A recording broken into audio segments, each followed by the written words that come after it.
जय भुवन मंगल हरि नाम संकीर्तन की जय। संकीर्तन प्रवर्तक शिष्य चैतन्य महाप्रभु की जय। परम दर शिष्य नित्यानंद प्रभु की जय। प्रभु श्री श्री जगन्नाथ बलदेव सुभद्रा महारानी की जय। विष्णुपाद परमहंस परिव्राजकाचार्य श्री श्रीमद् गौर गोविंद गोस्वामी गुरु महाराज की जय। विष्णुपाद परमहंस परिव्राजकाचार्य अष्टोत्तर शत श्री श्रीमद् अभय चरणमेंद्र भक्ति वेदांत स्वामी श्रील प्रभुपाद जी महाराज की जगत गुरु श्रील भक्ति सिद्धांत सरस्वती ठाकुर प्रभुपाद जी महाराज की जय। अनंत कोटि वैष्णव वृंद की जय। नामाचार्य श्री श्री हरिदास ठाकुर की जय। प्रेम से कहो श्री कृष्ण चैतन्य प्रभु नित्यानंद श्री अद्वैत गदाधर शिवासादि श्री गौर भक्त वृंद की जय। प्रभु श्री श्री गौरनिताय श्री श्री कृष्ण बलराम श्री श्री जगन्नाथ बलदेव सुभद्रा महारानी की जय। ग्रंथराज श्रीमद् भागवतम की जय। भक्ति देवी तुलसी महारानी की जय। अनंत कोटि वैष्णव वृंद की संवेद गौर भक्त वृंद की निताय गौर प्रेमानंदे हरि हरि बोल।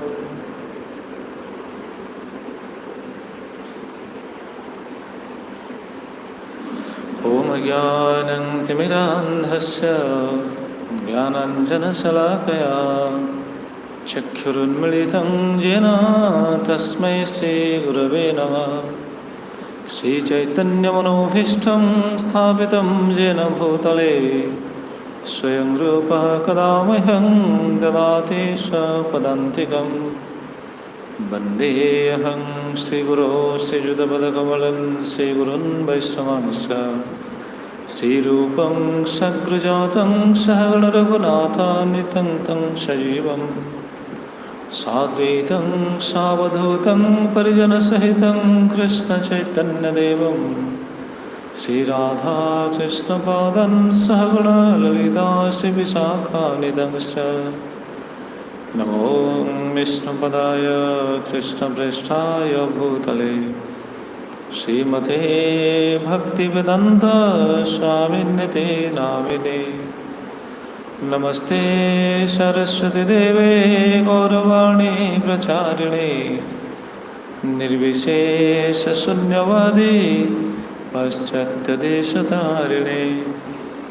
हे कृष्ण करुणा सिंधो दीनबंधो जगत्पते गोपेश गोपिकाकन्त राधाकन्त नमस्तुते।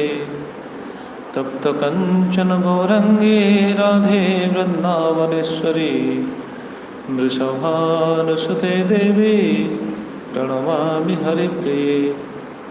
वंशाकल्पतरुभ्यश्च कृपा सिन्धुभ्य एव च पतितानां पावनेभ्यो वैष्णवेभ्यो नमो नमः। नमो महावदन्याय कृष्णप्रेमप्रदायते कृष्णाय कृष्णचैतन्य नाम्ने गौरत्विषे नमः। श्रीजगन्नाथ नीलाद्रि शिरमुकुटरत्नहे दारुब्रह्मन् घनश्यामा प्रसीद पुरुषोत्तम। प्रफुल्ल पुण्डरीकाख्यं लवणाब्धितटामृतं गुढीकोदरमां पाहि नानाभोग पुरन्दर। निजाधर सुधादायि निन्द्रद्युम्न प्रसादित सुभद्रा लालन व्यग्र रामानुज नमस्तुते। गुण्डिचारथयात्रादि महोत्सव विवर्धन भक्तवत्सलवन्दितं गुण्डिचारथमण्डनं। दीनहीना महानीच दयद्रीकृतमानस नित्यानतनमहात्म्या दर्शिं चैतन्यवल्लभ। नीलाचलनिवासाय नित्याय परमात्मने बलभद्र सुभद्रभ्यं जगन्नाथाय ते नमः। जय श्री कृष्ण चैतन्य प्रभु नित्यानंद श्री अद्वैत गदाधर शिवासादि गौरभक्तवृंद। हरे कृष्ण कृष्ण कृष्ण हरे हरे हरे राम राम राम हरे हरे। ओम नमो भगवते वासुदेवाय।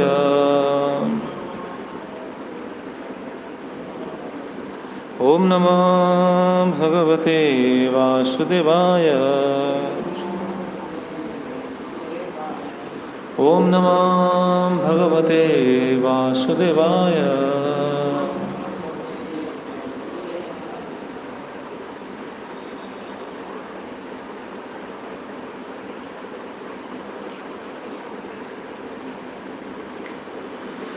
हरे कृष्ण। सर्वप्रथम और परमाराध्य गुरुदेव श्री श्री राधा गोविंद दास को स्वयं गुरु महाराज अभय चरण कमल तले अनंत कोटि दंडवत प्रणाम पूर्वक निजक समर्पित करी कृपा भिक्षा करी श्री श्रीमद गौर गोविंद गोस्वामी गुरु महाराज पाद तले अनंत कोटि दंडवत प्रणाम पूर्वक निजक समर्पित करी कृपा भिक्षा करी संस्थार संस्थापक आचार्य कृष्ण कृपा स्मृति अभय चरणबिंद भक्ति वेदांत स्वामी श्रील प्रभुपाद महाराज एवं समस्त साधु गुरु वैष्णवाचार्य चरण कमल तले अनंत कोटि दंडवत प्रणाम पूर्वक निजक समर्पित करी कृपा भिक्षा करी प्रभु श्री श्री गौरनीताई श्री श्री कृष्ण बलराम विशेषकर गुंडीचा स्थित प्रभु श्री श्री जगन्नाथ बलदेव सुभद्रा महाराणी महत् कृपा आसी उपस्थित समस्त श्रोता वैष्णव भक्त मानकर पादपद्म तले प्रणति निवेदन पूर्वक श्रीमद् भागवतम कथा कीर्तन निजक समर्पित करुछि। विशेषकर आम प्रसंग क्रमे अक्रूरंकर ब्रजगमन कथा श्रवण करुछे एवं अक्रूर ब्रज को जीवा समय किभଳି चिंतन करुछंती से विषय में आलोचना करुछे। से कौन कौन चिंता करी जाउछंती, साधारण व्यक्ति कौन चिंता करे, भक्त कौन चिंता करे, ये स्पष्ट सूचना मिले। साधारण व्यक्तिर संसार चिंता थाए, सांसारिक सुख दुख को नहीं कि चिंता सब से रहे। भक्तर चिंता कौन रहे, भक्तर चिंता रहे मुझे भगवान को दर्शन करी, भगवान को सेवार लगी, भगवान को कृपा प्राप्त होवी, ये हूँ भक्तर चिंता।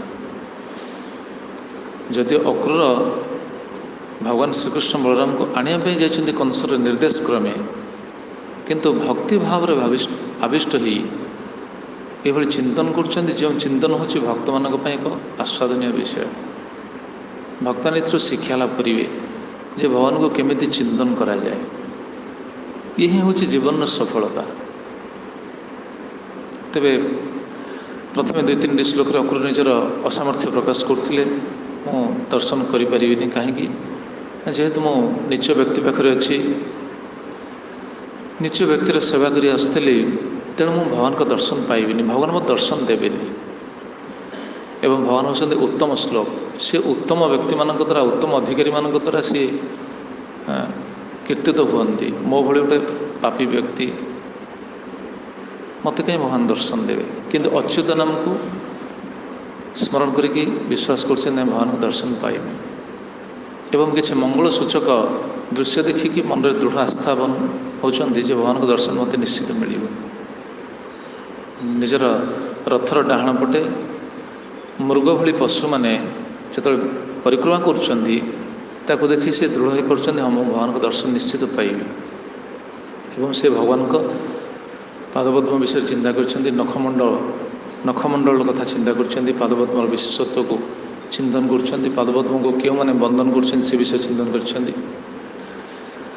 भगवान रूपर वर्णना कर मुखपद्म को दर्शन कर चिंता कर से भगवान किभली भगवान स्वरूप भगवान ऐश्वर्य विषय बर्तमान चिंता करते आम श्रवण करते गतकाली भगवान ऐश्वर्य को चिंता कर इक्षिता हंग्रहितोभ्य सत्सतो स्वतेजसापस्त अमोभिता ब्रह्म स्वमाया आत्मन रचिते दीक्षया प्राणाख्यधीवी सदने स्वभीयते।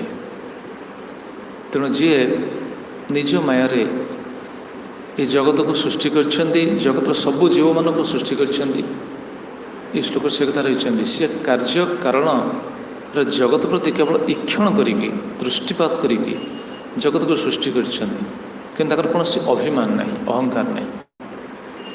ये सब चिंतन कर तात्पर्य मत दर्शन देवे कारण मु तो स्रष्टा जीव ना, तेणु मु दर्शन निश्चित पाइबी, मत दर्शन मिल। जीव मानक से सृष्टि कर स्वमाया आत्मन रचिते तदीक्षा निजर माया शक्ति माध्यम जीव सृष्टि जगत में निजे सृष्टि कर अर्थात भगवान को निर्देश सबकि होना सृष्टि स्थिति प्रलय कार्य सब भगवान को निर्देश हो ब्रह्मा विष्णु महेश्वर को जदिव से दायित्व दी जाइए किंतु भगवान श्रीकृष्ण को निर्देश को से पालन करती से परमेश्वर परमेश्वर को निर्देश अनुसार मान सब ईश्वर मान सब निज निज दायित्व को संपादन कर तो यही चिंतन करके आम कथा विश्राम देते अक्र पुणी चिंता कर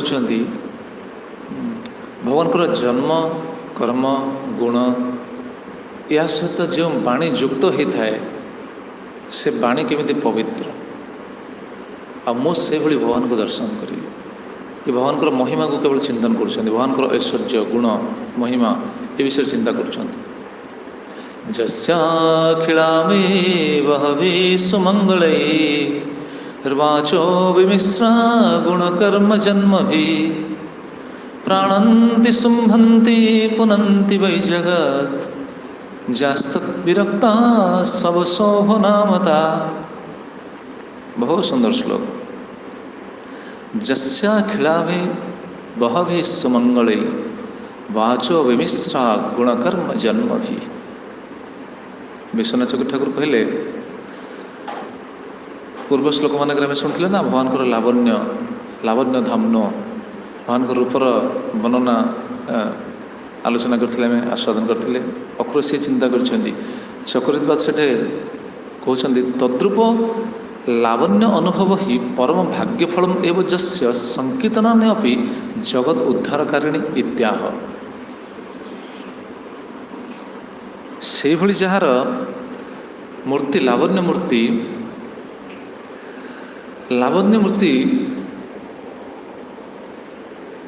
जो भगवान कर से भगवान कर संकीर्तन कथा कौन कह संकीर्तन कथा कहते भगवान को रूप हूँ ये आस्वादनीय रूप तो निश्चित आस्वादनीय भगवान कर गुण भगवान कर लीला भगवान कर चरित भगवान कर नाम ये जदि जीव को पवित्र कर भगवान को साक्षात रूप कथा कौन कह ये श्लोक को चिंता कर विश्वनाथ चक्रवर्ती ठाकुर एक कहते तांकर पादपद्म मुखपद्म संपूर्ण सौंदर्य या चिंता करी गोटे तुलनात्मक भाव विचार कर अरे भगवान को तो गुण नाम ये तो जीव को पवित्र करे भगवान को स्वरूप को दर्शन कले कौन पवित्र न हो जीव स्वाभाविक पवित्र हो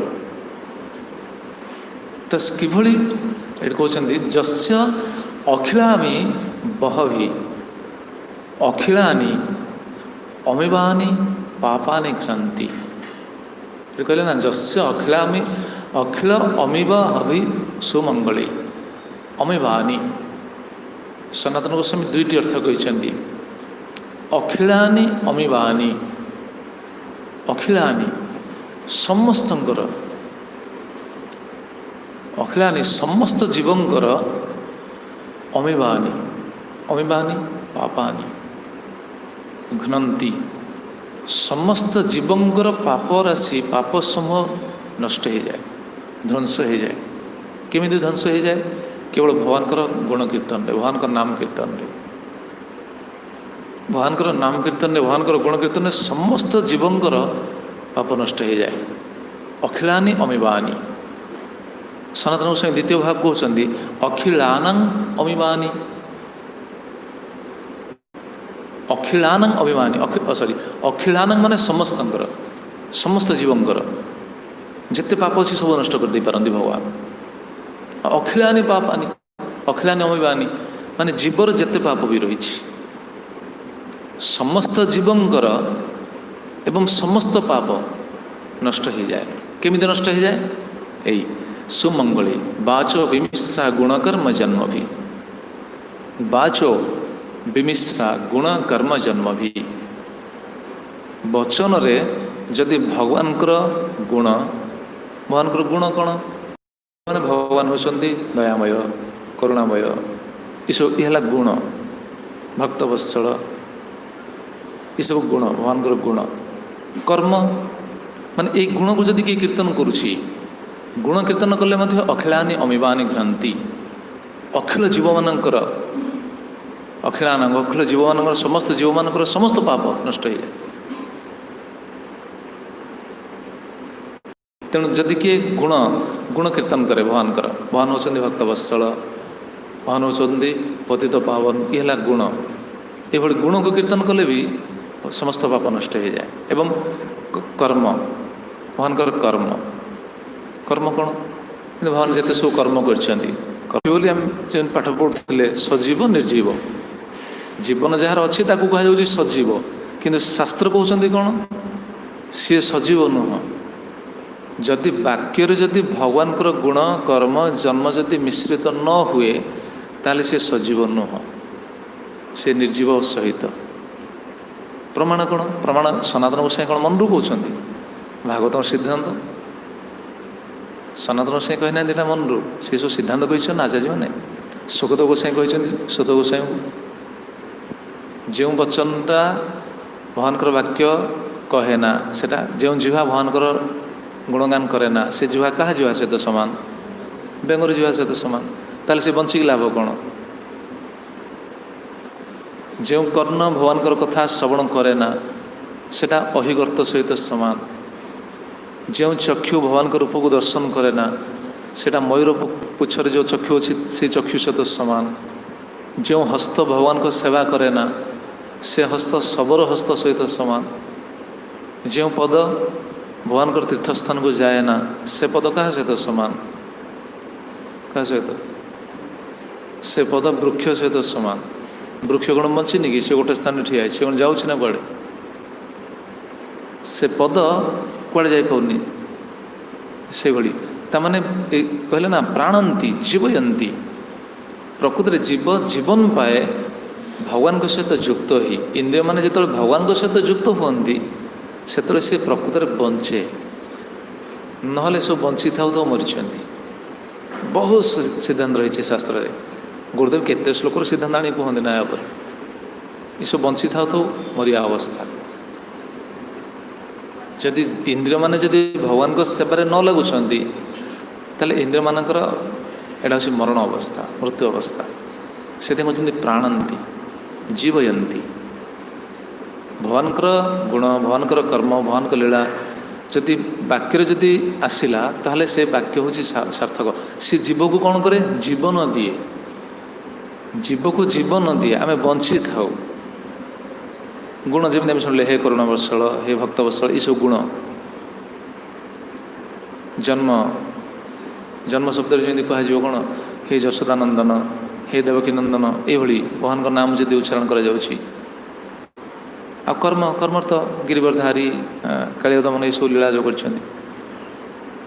ବାଣୀ ହେଉଛି ସେ ବାଣୀ ହେଉଛି ବାଣୀ ଯେଉଁ ବାଣୀରେ ଭଗବାନଙ୍କର ଗୁଣ କୀର୍ତ୍ତନ କରାଯାଏ। ସେ ବାଣୀ ଦ୍ୱାରା ଯଦି ଭଗବାନଙ୍କର ଗୁଣ କୀର୍ତ୍ତନ ନ ହେଉଛି ତାହେଲେ ସେ ବାଣୀର ସେଇଟା ହେଉଛି କ'ଣ? ବ୍ୟର୍ଥ। ସେଥିପାଇଁ ଆମ ଶାସ୍ତ୍ରୀୟ ଭାଷାରେ ତାକୁ କ'ଣ କୁହାଯାଏ? ଯେଉଁ ବାଣୀରେ ଭଗବାନଙ୍କର ଗୁଣ କୀର୍ତ୍ତନ ନାହିଁ ଶାସ୍ତ୍ରୀୟ ଭାଷାରେ କ'ଣ କୁହାଯାଏ?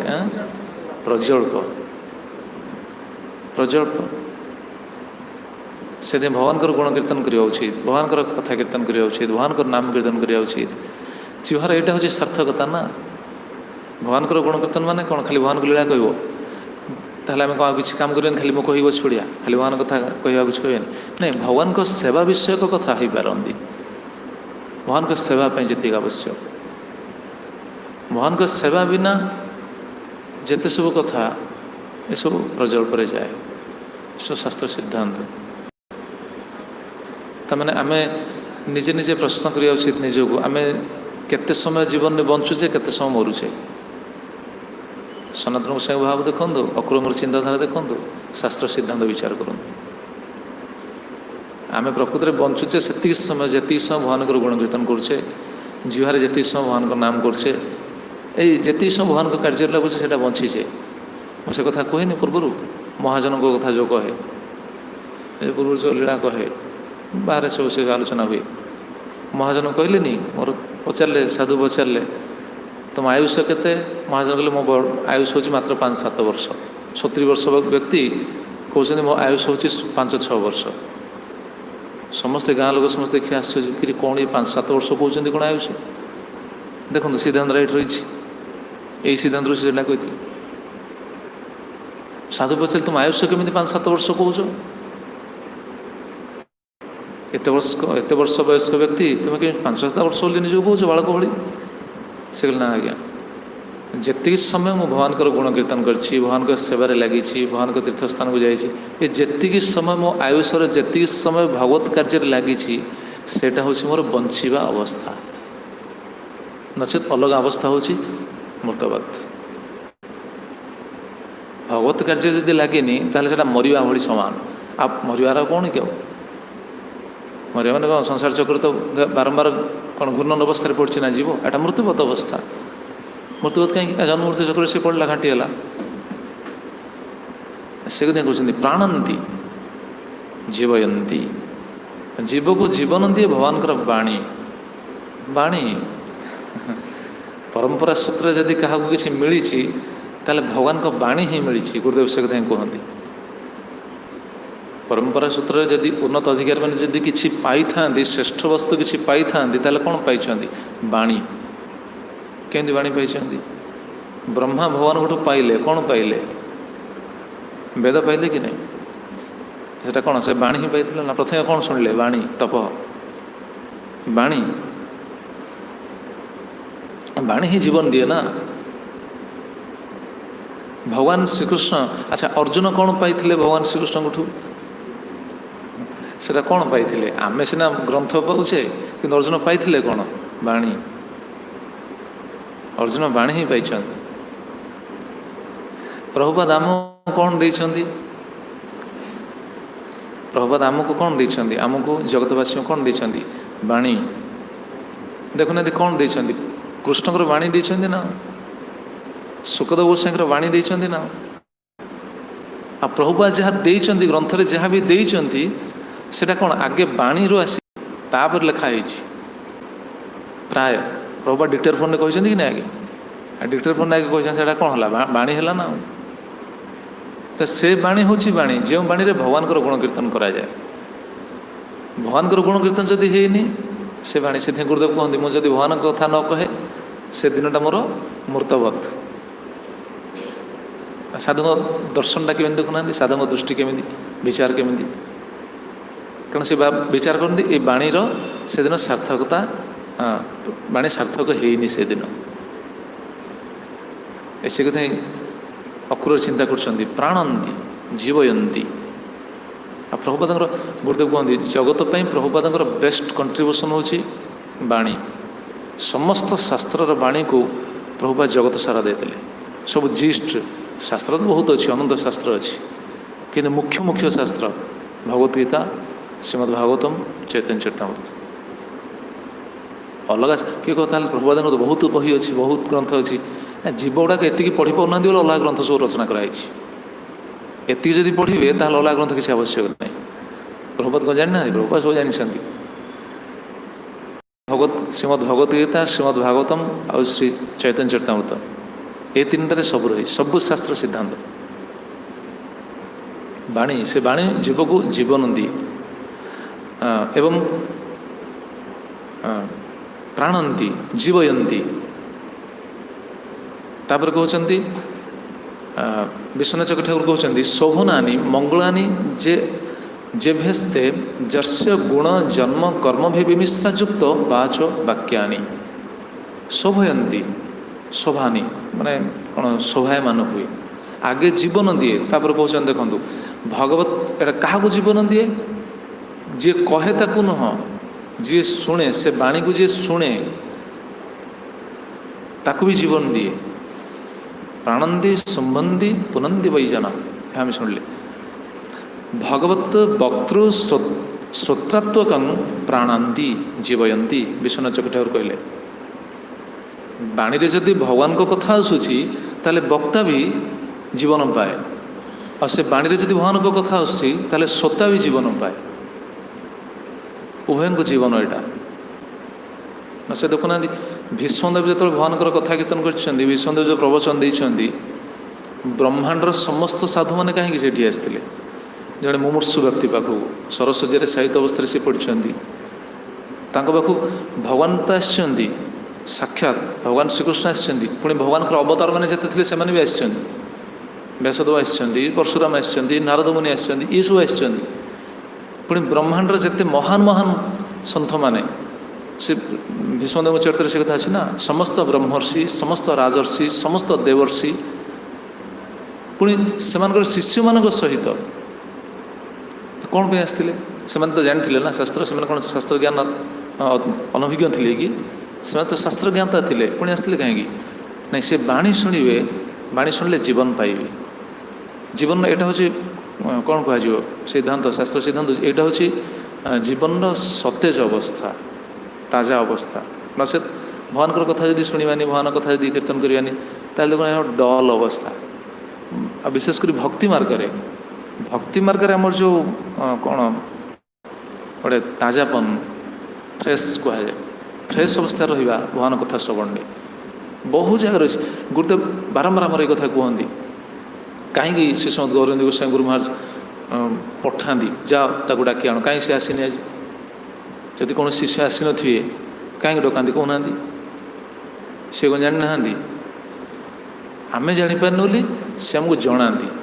सी जान ना बाणीर महत्व कौन भगवान कथार महत्व कौन से डकाती ए जाओ डाक से शिशु कहीं से आसनी गुरुदेव बारंबार कहती गुरुदेव प्राय लेक्चर मुझे शुणी सबु क्लास से बाणीर महत्व कहते भगवान कथार महत्व कहते आम बुझीपार न कौन सबुठ खाली श्रवण कथा कहते बाणी कथा भगवान कथा शुणा भगवान कथा शुणा बारंबार से कथा कहते कहीं सब शास्त्र सिद्धांत से बर्तमान धीरे धीरे बुझी होटी बुझी अरे हाँ भगवान कथा श्रवण बहुत बड़ श्रवणटा बहुत बड़ से आमर तो नवोदय भक्ति तो प्रथम अंग रहा श्रवण शुणे केमी बाणी शुणे ना जड़े कहे शुणे आचार्य मान आम कह आवश्यक नहीं आम आचार्य मैंने कही सारी जिते कथा प्रभुपाद कौन कम कहते आचार्य मैंने कौन कहते आम जब प्रतिदिन जब आचार्य कथा श्रवण करछे साधुंर कथा श्रवण करछे आप देखो प्रतिदिन आप शुणु से प्रभुपाद निर्देश होची प्रतिदिन ग्रंथ अध्ययन करेंगे प्रतिदिन किसी किसी श्रवण करेंगे श्रवण कले भक्ति मार्ग में आम गोटे कौन स्टेबल रही पार गोटे स्थिर होकर रही पार आमर स्खलन वस्तु जो मैंने कौन स्खलन तो कहनी गोटे कौन माने दोलायमान स्थिति जो आसूँ दृढ़ हो पाने कहीं पाने श्रवण अभाव रोचे श्रवण जदि ठीक आम करवा आम दृढ़ हवा निश्चित एटा सत्य तेणु ये कहते भगवत वक्तृ स्वत्वात्मक प्राणानी भगवत वक्तृ स्वत्वादिकम भगवान कथा जी कहती जी शुणती उभय को प्राण दिए अक्र केते सुंदर चिंता करी जाऊँगी भगवान बर्तमान कथार महत्व चिंता कर कथार महत्व कौन एवं खाली जीवन दिएनी जीवन देकी कौन करे जीवयित्वा शुंभंती जीवन देकी पुणी शुंभंती शुंभंती माने शोभयंती जीवन से जीवन हूँ प्रकृत में शोभयंती शोभायमान जो जीवन में यही भगवान कौन कथा श्रवण करा जाए नचे पूर्व आम शुणुले कान कौन ना कि बहुत जीवन कान अच्छी किंतु कान कौन शुणुंट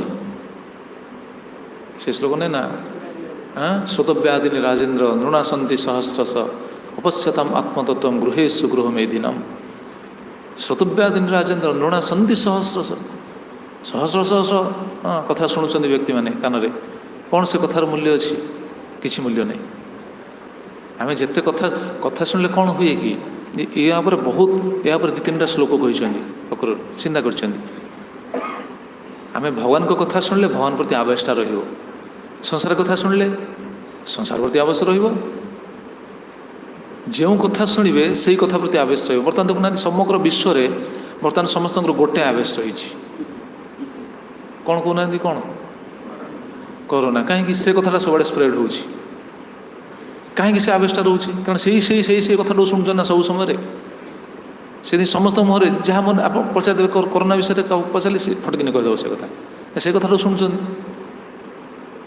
कि कौन लाभ कौन शुणी कहवा तात्पर्य भगवान को कथार महिमाटा किभଳି प्राणंती एवं जीवयित्वा शुंभंती जीवन देकी शोभायमान करे शोभायमान किभଳି करे विश्वनाथ चक्रवर्ती कहते शुभ माने जीव भगवान को कथा शुणला केमिति शोभायमान हुए ता पाखरे समस्त दिव्य गुण आसे भगवान कथा शुणी केमिति आसे कृपालुत्व निर्मत्सरत्वात् भी अलंकार शोभयंती यही अलंकार द्वारा से शोभित हुए केते सुंदर सिद्धांत सब रचना कर आचार्य मान देखो विश्वनाथ चक्रवर्ती ठाकुर ये हूँ आम परंपरार आचार्य रसिक आचार्य कहते जीवयित्वा शुंभंती जीवन खाली जीवन दिए भगवान वाणी शोभन करे शोभायमान करे जीव को केमिति ना कृपालुत्व निर्मत्सरत्व भी अलंकार यही अलंकार द्वारा जीवन प्रकृत अलंकार कौन कि जीवर जो आम जीवन प्रकृत अलंकार कौन भल कपड़ा पिंधा भल अलंकार पिंधा यहाँ कौन अलंकार अलंकार ना यहाँ अलंकार कौन अलंकार हूँ दिव्य गुण हूँ अलंकार क्यों गुण ये माने दुई तीन टा गुण कहीकि बहुवचन लगे अलंकार यही समूह द्वारा जीव को शोभायमान करे भगवान को कथा कृपालुत्व एवं निर्मत्सरत्वात् कृपा दया यही गुण आसे भगवान कथा शुणिले आप देखुना जो ऐकान्तिक भाव यहाँ आप अनुभव करें आप गुरुदेव कथा शुणु आचार्य मान कथा शुणु एकाग्रतार सहित बस शुणु जी समय शुणे कम से कम से समय आप भर गोटे अलग भाव आसो यहाँ अनुभव विषय आप अनुभव करें जी समय शुणे से समय कम से कम अनुभव करें अरे मो स्थिति कौन ना मुझे एमती हेबी विचार करी बारंबार जब शुणी से भावटा भावित हो स्थिर हो मन भर कृपालुत्व दया दया भाव आस कृपा करिए समस्त दया भाव आस कहार दोष देखा निर्मत्सर बात निर्मत्सर भाव यहाँ आसो आपे आपे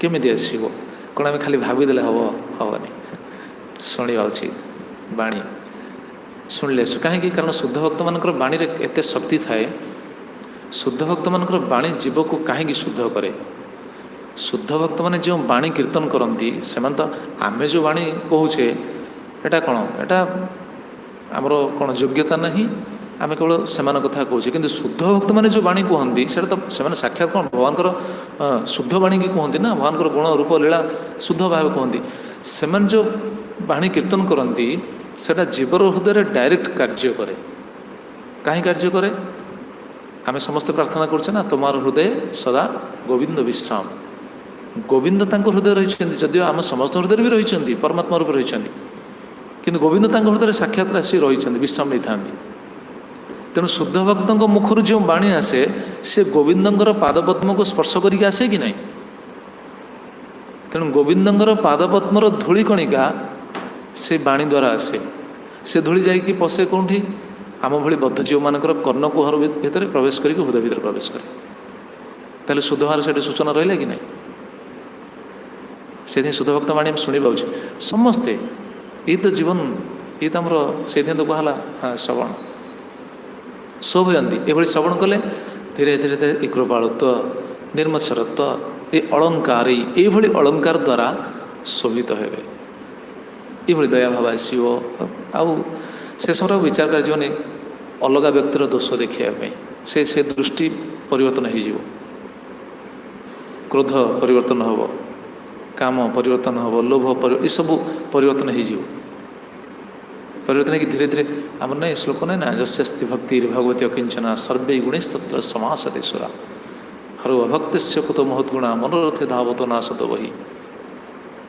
जस्यस्ति भक्ति भगवती अकिंचना सर्वे गुणस्तत्र समासते सुरा समस्त दिव्य गुण समस्त महत्गुण पाखे सुरगुण दिव्य गुण देवी गुण शिशु प्रकाशित हम केमी हम कौन अलग किसी उपाय अच्छी अलग किसी उपाय नहीं भक्ति हम भक्तिर प्रथम अंग कौन? श्रवण। श्रवण देखुना विश्वनाथ जोगी ठाकुर से कहले जीवत्वा संबंधी दया गुण आसो। जमी देखुना केत बड़ दया रंतीदेव करते 48 दिन उपवास रहीकि से गोटे साधारण व्यक्ति विशेष को निजर खाद्य दे दौरान। खाद्य तो देले देले जल जहाँ था ताकू भी दे दौरान। साधारण व्यक्ति विशेष को दौरान सी पुणी गोटे कुकुर को लेकिन आसी। भागवत से वर्णना अच्छे आप समस्त अध्ययन कर जानते ये गुण भी आसो। भगवान कथा श्रवण भगवान कथा कीर्तन भगवान नाम कीर्तन या द्वारा धीरे धीरे आम हृदय शुद्ध होनी शोधन होनी कहीं यदि प्रश्न आसे ताले आम भक्तिर अंग को ठीक ठीक जाजन करूने। भक्तिर अंग को जदि ठीक ठीक जाजन करिबा ताले हृदय निश्चित शुद्ध हम। एथि कौन सन्देह ना। आम तो साधन आम शिथिल करुचे। साधन अवस्था आम शिथिलता आसुच्छी कौन कर निजक शुद्ध बोली सिद्ध बोली भावी नौचे। साधन में शिथिलता आसिले दिव्य गुण आसबनी। साधन को दृढ़ करवा उचित ना। कहीं प्रभुपाद ये सब नियम कर कहीं आम जो शिक्षाष्टकम से कथा आलोचना होता आम कहीं भक्ति अधिकारी नुह। आम समस्त हूँ कर्माधिकारी। भक्ति अधिकारी से स्वाभाविक हो। आम तो भक्ति अधिकारी नुह। आम तो भक्ति तो मन लगुनि अधिकार नहीं आमर। आम कर्माधिकारी। तो कर्माधिकारी मानक पुणी श्रृंखलित करने तो पड़ो ना। से आश्रम कर प्रभुपाद। से गोटे गोष्ठी भजनानंदी आम तो नुह। आम गोष्ठी आनंदी गोष्ठी रे। गोष्ठी रे किसी तो नियम रही ना। से नियम गुड़ाक कौन? नियम हूँ भक्ति को श्रृंखलित करने।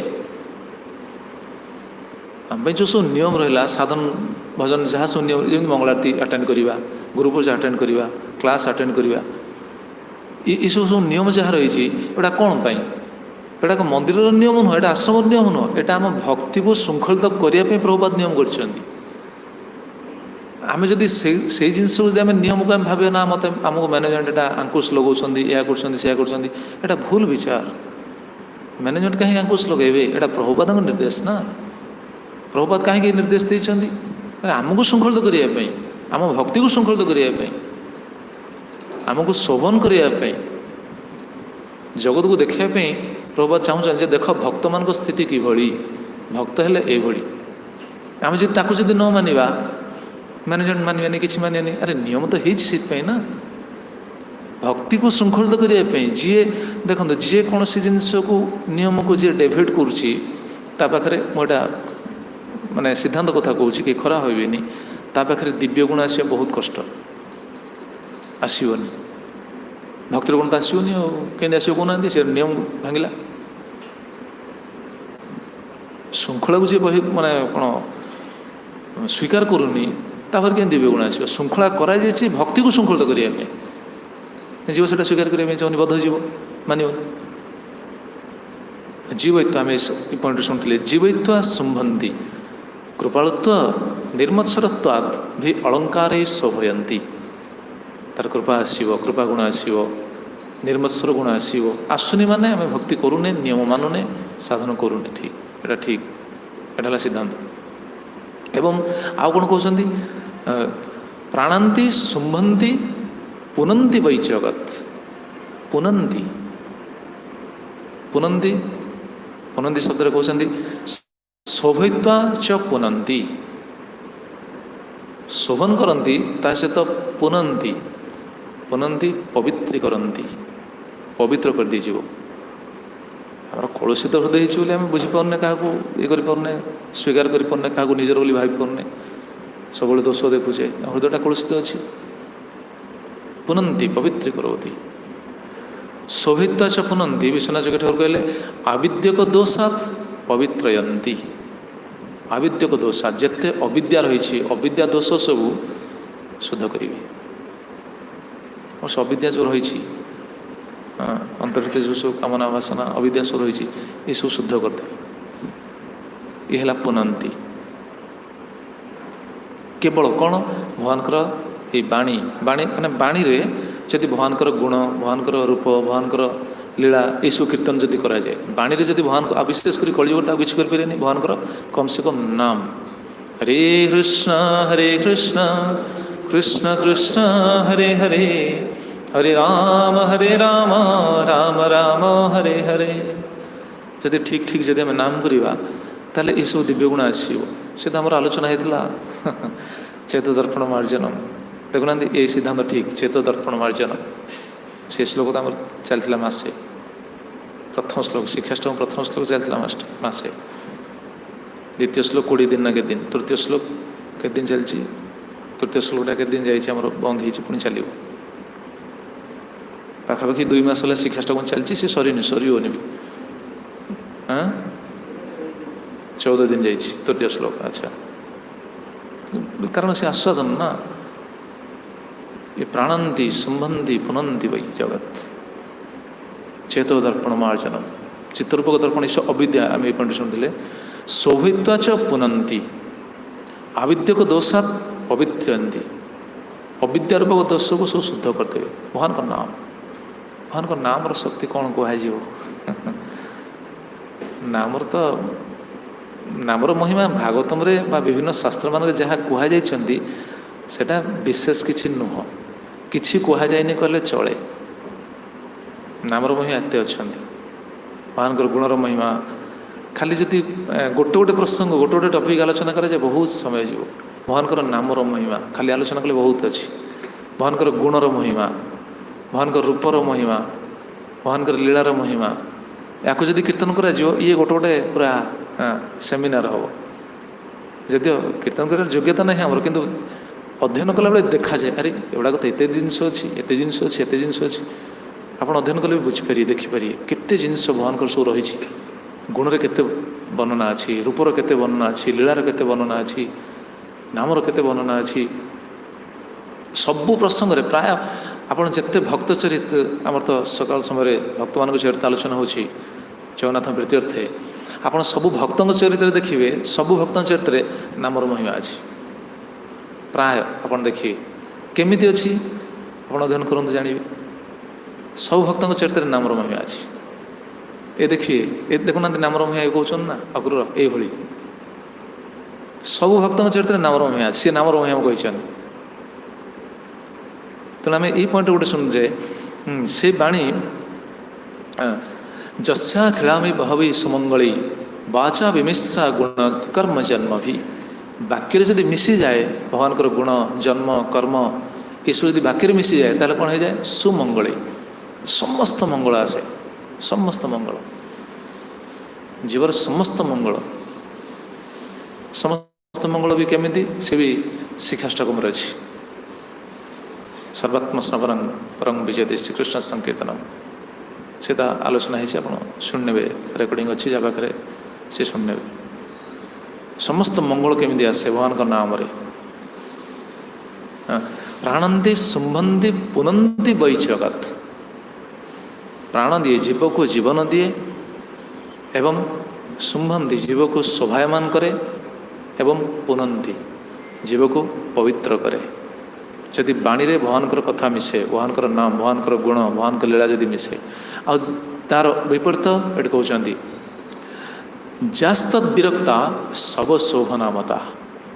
अक्रू चिंता कर जास्तद विरक्ता सब शोभनामता जे याठू विरत जो मैंने ये बाणी विरत भगवान गुण भगवान रूप भगवान लीला भगवान नाम एवढा किसी कीर्तन करती ना जी एवढाक शुणती ना जी भगवान रूप दर्शन करती ना सी कौन सब शोभना मता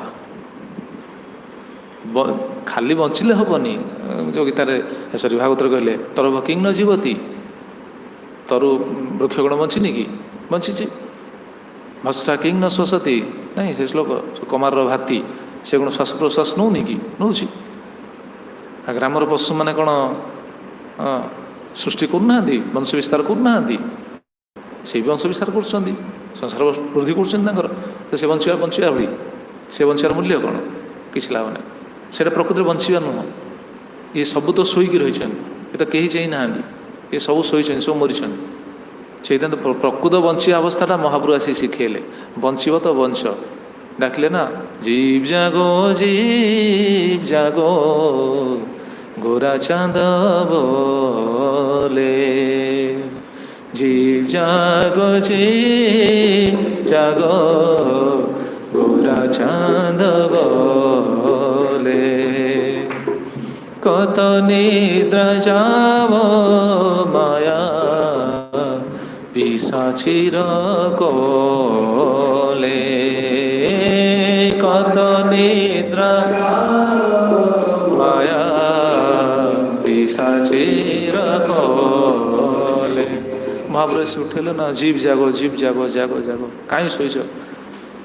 ମହାପ୍ରଭୁ ଖାଲି ମନୁଷ୍ୟମାନଙ୍କୁ କହିଛନ୍ତି କି ଆପଣ ଦେଖୁନାହାନ୍ତି ମହାପ୍ରଭୁ ଯେତେବେଳେ ଆମର ତ ମହାରାଜ ଏଠି ଆଲୋଚନା କରିଥିଲେ ସେ ସମୟ ଧଳଦେବ ସ୍ୱାମୀ ମହାରାଜ ସେଠି ଆଲୋଚନା କରିଥିଲେ ଚୈତନ୍ୟ ଚୈତନ୍ୟ ବର୍ଣ୍ଣନା ଅଛନ୍ତି। ମହାପ୍ରଭୁ ଯେତେବେଳେ ଝାଡ଼ିଖଣ୍ଡ ପଥରେ ଯାଉଛନ୍ତି ସେ ମଣିଷମାନଙ୍କୁ ତ ଭଜନ ଆମେ ପଢ଼ୁଛେ ଝାଡ଼ିଖଣ୍ଡ ପଥରେ ଗଲାବେଳେ ସେ ଅଲଗା ଜୀବମାନଙ୍କୁ ମଧ୍ୟ ଉଠାଉଛନ୍ତି କାହିଁ ଶୋଇଛ କାହିଁ ପଡ଼ିକି ରହିଛ ଉଠ ଉଠ ନାମ କର ନାମ କର ନାମ କର। ଏଇଟା ହେଉଛି ଜୀବିତ ଅବସ୍ଥା। ଅଲଗା ଜୀବମାନଙ୍କୁ ଯଦି ଭଗବାନଙ୍କର ଏଇଭଳି ଦୟା ରହିଛି ଏଭଳି କରୁଣା ଅଛି ତାହେଲେ ମଣିଷ ଯିଏ ଜୀବରେ ଭଗବାନଙ୍କ ନାମ କରିପାରିବ ଯିଏ କର୍ଣ୍ଣରେ ଭଗବାନଙ୍କ କଥା ଶୁଣିପାରିବ ଯିଏ ଚକ୍ଷୁରେ ଭଗବାନଙ୍କ ରୂପ ଦର୍ଶନ କରିପାରିବ ତା ପ୍ରତି ଭଗବାନଙ୍କର କ'ଣ ନିର୍ଦ୍ଦେଶ ଥିବ ବିଚାର କରନ୍ତୁ। ଆଉ ସେ ନିର୍ଦ୍ଦେଶକୁ ଯଦି ମଣିଷ ପାଳନ କରୁନି ତାହେଲେ ତା ଅବସ୍ଥା କ'ଣ ବିଚାର କରିନେବେ। ସିଏ କେବଳ ଏଠି କହିଲେ ନା ଯାସ୍ତତ୍ ବିରକ୍ତା ଶବ ଶୋଭନାମତା ଯିଏ ଏଇଥିରୁ ବିରତ ଥାଏ ସେ କିଭଳି ଶବ ଭଳି ଶବ ମୃତବତ ଅବସ୍ଥା। କେମିତି ସନାତନ ସେ ବହୁତ ସୁନ୍ଦର କଥା କହୁଛନ୍ତି କେମିତି ନା ପ୍ରଥମଂ ଜୀବତୋପି ତଦ୍ବକ୍ତୃଶ୍ରୁତ୍ୱା ଆତ୍ମକାଞ୍ଜନାନ୍ ସବାନ କୁର୍ବନ୍ତି। ଯେଉଁ ବାଣୀରେ ଭଗବାନଙ୍କର ଗୁଣ ଭଗବାନଙ୍କର ରୂପ ଭଗବାନଙ୍କର ନାମ ଭଗବାନଙ୍କର ଲୀଳା କୀର୍ତ୍ତିତ ନ ହୁଏ ସିଏ ବଞ୍ଚିଥିଲେ ବି ବଞ୍ଚି ଥାଉ ଥାଉ ତାକୁ ମାରେ କାଳ। ଏସବୁ କଥା କହୁଛନ୍ତି ପ୍ରଥମଂ ଜୀବତୋପି ତଦ୍ବକ୍ତୃଶ୍ରୋତ୍ରା ଉଭୟଙ୍କୁ ଯିଏ ଭଗବାନ କଥା କହେ ନା ଯିଏ ଭଗବାନ କଥା ଶୁଣେ ନା। ଭଗବାନ କଥା ମାନେ ସବୁକିଛି କଥା ମାନେ ଆମେ ପୂର୍ବରୁ ଶୁଣିଥିଲେ ନା ଗୁଣ କର୍ମ ଜନ୍ମ ସବୁକିଛି ଗୁଣ ଭଗବାନଙ୍କର ଗୁଣ ବିଷୟରେ ଭଗବାନଙ୍କର କର୍ମ ବିଷୟରେ ଭଗବାନଙ୍କ ଜନ୍ମ ବିଷୟରେ ଭଗବାନଙ୍କର ନାମ ଭଗବାନଙ୍କ ଲୀଳା ଏଗୁଡ଼ାକ ଯାହା ମୁଖରେ କୀର୍ତ୍ତିତ ହୁଏ ନା ଏବଂ ଯିଏ ଶୁଣେ ନା ଏଠି ସେ କଥା କହୁଛନ୍ତି ପ୍ରଥମଂ ଜୀବତୋପି ତଦ୍ବକ୍ତୃଶ୍ରୋତ୍ରା ଆତ୍ମକାଞ୍ଜନାନ୍ ସବାନ କୁର୍ବନ୍ତି। ପ୍ରଥମେ ସେ ଜୀବିତ ବ୍ୟକ୍ତିକୁ ଉଭୟଙ୍କୁ ଜୀବିତ ବ୍ୟକ୍ତି ଉଭୟ ବକ୍ତା ଓ ଶ୍ରୋତା ଭଗବତ ବିହୀନ ବାଣୀ ସେମାନଙ୍କୁ ପ୍ରଥମେ ମାରିଦିଏ ଶବ କରିଦିଏ। ସେ ଶବ ଗୁରୁଦେବ ସେ କଥା କୁହନ୍ତିନି ଗୁରୁଦେବ ଲେକ୍ଚର ଶୁଣିଛନ୍ତି ନା କି ଏଇ ପ୍ରସଙ୍ଗ ନାହିଁ ଅଲଗା କ୍ଲାସରେ କହିଛନ୍ତି ଗୁରୁଦେବ ଆମର ଗୁରୁଦେବ ଶ୍ରୀ ରାଧାଗୋବିନ୍ଦ ଦାସ ଗୋସ୍ୱାମୀ ଗୁରୁ ମହାରାଜ କହିଛନ୍ତି ଜଗତରେ ସବୁ ଶବମାନେ ଅଛନ୍ତି। ସେ ଗୋଟେ ଇନଷ୍ଟିଚ୍ୟୁଟ୍ କଥା କହିଛନ୍ତି ଶୁଣିଛନ୍ତି କି ଇନଷ୍ଟିଚ୍ୟୁଟ୍ରେ ମାନେ ବସିଛନ୍ତି ସମସ୍ତେ ସବୁ ଶବମାନେ ବସିଛନ୍ତି ପ୍ରେତମାନେ ବସିଛନ୍ତି ଶୁଣୁଛନ୍ତି। ଯିଏ ପାଠ ପଢ଼ଉଛି ସିଏ ମଧ୍ୟ ଗୋଟେ ପ୍ରେତ ସିଏ ଭୂତ ପଢ଼ଉଛି ଭୂତ ଶୁଣୁଛନ୍ତି। ଗୁରୁଦେବ କହିଛନ୍ତି ଏଇଟା ସିଦ୍ଧାନ୍ତ ସେୟା। ଆଚ୍ଛା ଗୁରୁଦେବ କେମିତି ଏତେ କଡ଼ା କଥା କହିଦେଲେ ନାହିଁ ଏଇଟା ଆଚାର୍ଯ୍ୟମାନେ କହିଛନ୍ତି। ଦେଖୁନାହାନ୍ତି ଅକ୍ରୋଶ ସେ ଚିନ୍ତା କରୁଛନ୍ତି ଜୟ ଶ୍ରୀ ଶ୍ରୀ ଜଗନ୍ନାଥ ବଳଦେବ ସୁଭଦ୍ରା ମହାରାଣୀ କି ଜୟ। ଅକ୍ରୋଶ ସେଭଳି ଚିନ୍ତା କରୁଛନ୍ତି ବିଶ୍ୱନାଥ ଚକ୍ର ଠାକୁର ସେ କଥା ହିଁ କହୁଛନ୍ତି ସନାତନ ଗୋସ୍ୱାମୀ ସେ କଥା ହିଁ କହୁଛନ୍ତି ଆଉ ପ୍ରେମାନନ୍ଦ ଦାସ ଠାକୁର ତାଙ୍କ ଭଜନ ବି ସେ କଥା ହିଁ କହିଛନ୍ତି। ବଚନରେ ଯଦି ଭଗବାନ କଥା ନ ଆସେ ଭଗବାନଙ୍କ ନାମ ନ ଆସେ ଭଗବାନ ଗୁଣ ନ ଆସେ ତାହେଲେ କ'ଣ ସେ ବଚନ ସେ ମୂଲ୍ୟ କ'ଣ ଜୀବନର। ପ୍ରେମାନନ୍ଦ ଦାସ ଠାକୁର ତାଙ୍କ ଭଜନ କେତେ ସୁନ୍ଦର କଥା କହୁଛନ୍ତି ଦେଖୁନାହାନ୍ତି ଏ ମନ କି ଲାଗି ଆଇଲ ଭବେ ମନ କି ଲାଗି ଆଇଲ ଭବେ ଏ ମନ କି ଲାଗି ଆଇଲ ଭବେ ମନ କି ଆଇଲ ଭବେ ଏ ମନ ଜନମେ হরি না ভজিল এ নন জনমে হরি না ভজিল সে তুই মানুষ কবে সে তুই মানুষ এ মন কি লাগি আইল ভবে মন কি লাগি আইল ভবে ପ୍ରେମାନନ୍ଦ ଦାସ ଠାକୁର ତାଙ୍କ ଭଜନରେ କଥା ଲେଖିଲେ ମନ ଶିକ୍ଷା ଏ ମନ କି ଲାଗି ଆଇଲ ଭବେ ଭବକୁ କାହିଁକି ଆସିଲ। ଦେଖୁନାହାନ୍ତି ଅକ୍ରୁରଙ୍କର ଚିନ୍ତା ଯାହା ସବୁ ଶାସ୍ତ୍ରରେ ସବୁ ସିଦ୍ଧାନ୍ତ ରହିଛି ସେଠି ଆମର କୁହାଯାଇଛି ନା ପ୍ରତି ଶ୍ଲୋକେ ପ୍ରତି ଅକ୍ଷରେ ନାନା ଅର୍ଥ କ'ଣ କି ମନରୁ କରନ୍ତି କି ଆଚାର୍ଯ୍ୟମାନେ ସବୁ ଅର୍ଥ କରିସାରିଛନ୍ତି। केवल ताको आम आस्वादन करवा उचित, आलोचना करवा उचित, श्रवण करी कीर्तन करी जब आस्वादन है ताले यहाँ हूँ आम प्रकृति जीवित अवस्था। से आस्वादन न हो बंचिया माने जहाँ मरवा से मन कि लगी आइल भवे ए मन जन्मे हरिना भजिल से तुई मानुष कबे। ये जन्म पाई जब हरिभजन न कल, भगवान का नाम न कल, भगवान गुण कीर्तन न कल, भगवान कथा श्रवण न कल, ताले से तुई मानुष कबे। तुम्हें केमी मनुष्य बोली निज विचार कर केमी मनुष्य हल? मनुष्य तो नुह। ये सब ताल कौन आ जब मनुष्य नुह कौन? आम तो दी हाथ दी गोड़ सब तो अच्छी, मनुष्य नहीं कौन आम कौन आम मनुष्य नहीं। देखो प्रेमानंद ठाकुर कौन कहे मानुष आकार हईले कि हय, मानुष आकार हईले कि हय, करह भूतेर काम, करह भूतेर काम, नहिले बदने केन ना बलह, नहिले बदने नहिले बदने केन ना बलह, नहिले बदने केन ना बलह, श्रीकृष्ण गोविंद नाम, श्रीकृष्ण गोविंद हे मन कि लगी आइल भवे, मन कि लगी आइल भवे। से मनकर केते सूक्ष्म दृष्टि, केते सुंदर से विचार कर कहते मनुष्य आकार हईले कि हय, करह भूतर काम। मनीष स्वरटा आकार पाइले कौन हम? भूतर काम कर गुरुदेव से कथा ही कहते। गुरुदेव लेक्चर शुणी गुरुदेव कौन भूत कही समस्त कौन? समस्ते खाली भूत मैंने कम कर, भूत मैंने दौड़, भूत मैंने गाड़ी चलाऊँ, गाड़ी बस भूत मैंने चलाऊँ भूत कि भूत केमी कहते क्यों दृष्टि कहुई निश्चित क्योंटी थी ये प्रेमानंद ठाकुर कहते भजन से कही मन मन शिक्षा मनुष्य आकार हईले कि है करह भूतेर काम। भूतर काम कर भूतर काम कौन? भगवान भजन कर, भगवान भक्ति कर, नाम कर, कि से नहिले बदने केन ना बल श्रीकृष्ण गोविंद नाम। नचेत बदन कहीं श्रीकृष्ण नाम गोविंद नाम कहीं बोलुन? ताने ये आम क्यों पॉइंट आलोचना करुचे? जो बाणी रे भगवान कथा, भगवान नाम, भगवान गुण कीर्तित न हुए सी बंची थाऊ थाऊ मृतवत। चक्रवर्ती टीका से कथा कहले ना जा इति तई गुण कर्म जन्म भी विरक्ता रहिता बाचा गुण अलंकार दी मत्यपि सब शोभना सवान शोभयंती। सब शोभना सवान शोभयंती, सबको शोभन करा जाए। शुणा से आगे भजन शुणवे आगे ताको कौन जो बाणी न कहे, कथा न कहे, भगवान कीर्तन न करे, भगवान नाम न करे, सी आगे मरी जाए। मरला पर कौन करे पुणी शोभयंती। ये कहले ना जीवंती शोभंती प्राणांती शुंभंती पुनंती। ये जो तीन सब पाखे भी तीन लगे सब पाखे आगे है सी मरी जाए। तापर मरला पर कौन हम पुणी शुंभंती ताको पुणी शोभन करा जाए। सी तो भगवान नाम करनी मरी आगे प्रेमानंद ठाकुर से कथा कहले नहिले बदने केन ना बलह श्रीकृष्ण गोविंद नाम। बदने कहीं कृष्ण नाम गोविंद नाम बोलुन? ताहले आम बंची थाऊ थाऊ कौन मरी अवस्था जो नाम करना भक्त मान तो से नुह, भक्तान तो नाम करुँच। मनुष्य स्वर पाई जदि भगवान का नाम न करुँची, भगवान का दर्शन न करुँची, भगवान कीर्तन न करुँची, ताहले से बंची थाऊ थाऊ मरिया अवस्था। तेणु जो मैंने भक्ति मार्ग को आसी प्रभुपाद निर्देश को पालन करुचे, आम भगवान का नाम करुचे, केते बड़ स्थिति आम बंचीचे प्रकृत में ना मरिया अवस्था। प्रेमानंद ठाकुर तापर कहते पाखिरे जे नाम लया लय लयाइले लय सारी सुख आदि कत।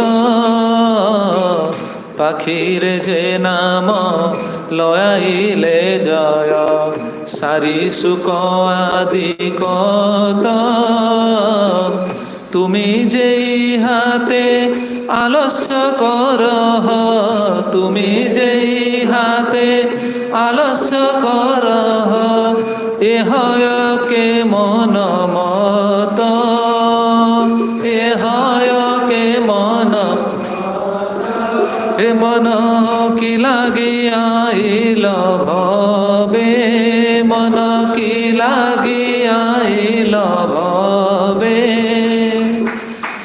ପ୍ରେମାନନ୍ଦ ଦାସ ଠାକୁର ତାଙ୍କର ପ୍ରବୃତ୍ତି ପଦରେ କହିଲେ, ପାଖିରେ ଯେ ନାମ ଲୟାଇଲେ ଲୟ, ସାରି ସୁଖ ଆଦି କତ। ଏ ପକ୍ଷୀକୁ ଶିକ୍ଷା ଦେଲେ ସିଏ ନାମଟା କରୁଛି, କରୁନି? ସୁଖ ସାରିକି ଯଦି ଶିକ୍ଷା ଦେବ ନାମ କର, ସିଏ ତ ନାମ କରୁଛି ନା। ଯଦି ତାର ଭକ୍ତି ନାହିଁ କିନ୍ତୁ ସିଏ ତା ଜିହ୍ବାକୁ ତ ସାର୍ଥକ କରିପାରୁଛି, ନାମଟା କରୁଛି କମ୍ ସେ କମ୍। ସେ ଭଗବାନ କ'ଣ ଜାଣିନି, ଭଗବାନ ବିଷୟରେ ତାର ଜ୍ଞାନ ନାହିଁ, ବୁଝିପାରିନି, କିନ୍ତୁ ଅଭ୍ୟାସବଶତ ସେ ନାମ କରୁଛି। କିନ୍ତୁ ମନୁଷ୍ୟ ଜନ୍ମ ପାଇକି ତୁମେ ଯେ ଇହାତେ ଆଲସ୍ୟ କରହ, ଏହ କେମନ ମତ। ଆଉ ମଣିଷ ଜନ୍ମ ପାଇକି ତୁମେ ଅଳସ୍ୱାମୀ ଆଲସ୍ୟ କରୁଛ, ଭଗବାନଙ୍କ ନାମ କରୁନ, ଆଉ ତାହେଲେ ଏଇଟା କ'ଣ ବଞ୍ଚିବା ଅବସ୍ଥା ନା ମରିବା ଅବସ୍ଥା? ସେ ନାରଦ ମୁନି ସେ କଥା ହିଁ କହିଛନ୍ତି ନା, ଆମର ଆଲୋଚନା ହେଇଥିଲା। ସବୁଠୁ ବଡ଼ ଆଶ୍ଚର୍ଯ୍ୟ କ'ଣ? କ'ଣ ଆଶ୍ଚର୍ଯ୍ୟ କହିଲେ? କୁହାହେଇଥିଲା ମନେ ନାହିଁ? ଆରମ୍ଭଟା କ'ଣ ମନେ ନାହିଁ କାହାର? ଠିକ୍ ଅଛି, ମୁଁ କହିଦେଉଛି। ଆଶ୍ଚର୍ଯ୍ୟ କ'ଣ? ଆଶ୍ଚର୍ଯ୍ୟ ହେଉଛି ଗୋଟେ ତ ଆଶ୍ଚର୍ଯ୍ୟ ମହାଭାରତରେ ଅଛି। ହଁ, ମହାଭାରତରେ ତ ଗୋଟେ ଆଶ୍ଚର୍ଯ୍ୟ ଅଛି କ'ଣ?